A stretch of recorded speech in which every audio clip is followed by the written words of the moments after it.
সত্যি আর পারা যায় না, আজও আমাদের রান্নার লোক এলো না। Hi everyone, welcome to our new blog.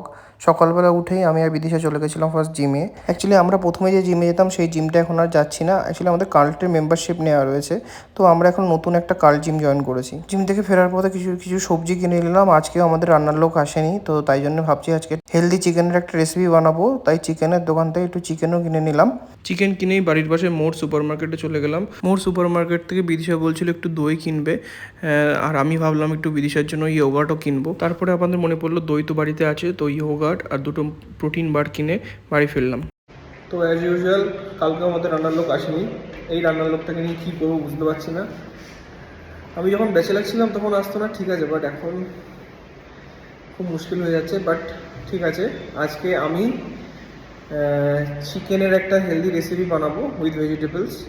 So let's go. বিদিশার সাথে কথাই হয়ে গেছিলো যে বিদিশা আজকে রান্না করবে না, কিন্তু সবজিগুলো বিদিশা বললো আমি কেটে দিচ্ছি। তো ব্রকোলি, কাঁচা টমেটো, পেঁয়াজ, রসুন, আদা সব সবজি বিদিশা কেটে দিল। রান্না করার আগে চিকেনটাকে ভালো করে ক্লিন করে নিতে হবে। চিকেনটাকে তাই জন্যে রান্না করার আগে বেশ ভালো করে ধুয়ে নিলাম। তো কী কী সবজি আমি দিয়েছিলাম চলো তোমাদের ভালো করে বলি। সবজির মধ্যে ছিল ব্রকোলি, কাঁচা টমেটো, পেঁয়াজ, আদা, রসুন, আলু। একটা সবজি মিসিং ছিল, সেটা হচ্ছে গাজর। গাজরটা দিলেও তোমরা ভালো করবে। সব সবজি একসাথে নিয়ে তার মধ্যে চিকেন দিয়ে তার সাথে দু চামচ মতো হলুদ, 1 চামচ মতো লবণ আর 1 চামচ মতো তেল, তার সাথে 1 চামচ মতো ঘি দিয়ে পুরো চিকেন আর সবজিগুলোকে বেশ ভালো করে ম্যারিনেট করে নিতে হবে। একটা জিনিস আমি বলতে ভুলে গেছিলাম, 1 চামচ মতো ধনের গুঁড়ো তোমরা ম্যারিনেশনে অ্যাড করে নিলে ভালো হবে। পুরো রান্নাটা কিন্তু প্রেশার কুকারেই করতে হবে। তো ম্যারিনেশন হয়ে গেলে প্রেশার কুকারে হালকা একটু তেল দিয়ে তার মধ্যে তেজপাতা, গোলমরিচ, দারচিনি আর এলাচ দিয়ে ভালো করে আগে তেলটাকে ফুটিয়ে নিতে হবে। তারপরে যে ম্যারিনেশনের যত সবজি আছে সেই সবজিগুলো চিকেনের সাথে সব দিয়ে দিতে হবে। প্রেশার কুকারের মধ্যে সব দিয়ে দেওয়ার পর ফার্স্ট সিটি অবধি হাই ফ্লেমে রাখতে হবে। তারপরে লো ফ্লেমে 5 to 6 মিনিটস রেখে প্রেশার কুকারের ঢাকনি খুলে দিতে হবে।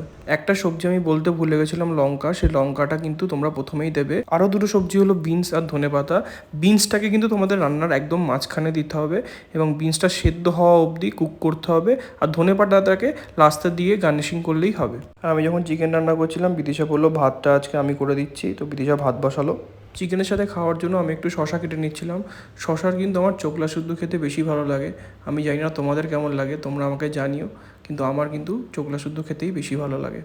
আর এই দেখো আমাদের লাঞ্চ প্লেটার রেডি। ভাত কালকের একটু শুক্তো ছিল আর আজকের ভেজিটেবল চিকেন। খাবারটা কিন্তু দারুণ হয়েছিল। আর বিদিশা অনেকদিন ধরেই বলছে যে আমচি নামে ভাইরাল আইসক্রিমটাও খাবে। তো আজকে লাঞ্চ করার পর আমরা দুপুরে ওই ভাইরাল আইসক্রিমটা অর্ডার করেছিলাম।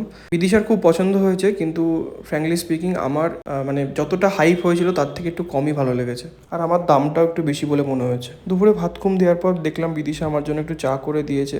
তারপর আমরা দুজন একটু রোল অর্ডার করেছিলাম গ্রিল হাট থেকে। রোলটা কিন্তু দারুণ খেতে ছিল। রোলটা খেয়ে বিদিশাকে নিয়ে গেলাম একটু স্কুটি শেখাতে।